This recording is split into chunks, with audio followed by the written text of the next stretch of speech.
Думаю, нужно. Почему? Потому что увеличилось количество заболеваемых. Нет, не нужно. Потому что все мы переболеем, и все будет хорошо. Обычная пневмония или обычная просто простуда. Больше ничего нету. Я думаю, да. Детка, я не знаю, для нас, стариков, наверное, карантин постоянный. Ну, конечно, надо. Это необходимо. Потому что такая, конечно, заболеваемость, это уже накладно. Мне кажется, что для этого должны быть основания, а основания имеют для этого контролирующие организации. Роспотребнадзор, например, Минздрав.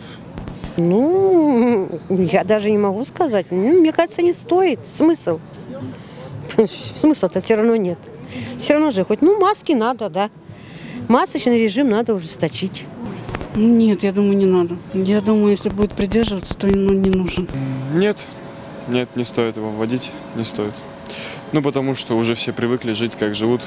Смысла нет в этом. В общем-то, вопрос сложный. Дело в том, что есть экономика и есть ситуация медицины, поэтому надо, я думаю, всем беречься, самим соблюдать все строгости, и работать тоже надо. Производство должно работать, люди должны работать. Если заботиться о здоровье, то надо думать в первую очередь. Карантин ставит вопрос такой двузначный. Если будет больше увеличения, то обязательно надо. Карантин.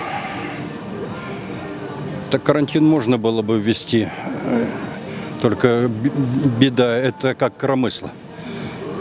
Какой противовес будет экономический? Если карантин, значит, магазины не посещают, даже аптеки не посещают.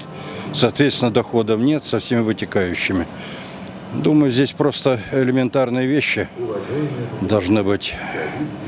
Это следить за состоянием своего здоровья, вовремя обратиться к врачу, и так далее. Я думаю, что действительно стоит, потому что сейчас очень массово люди болеют.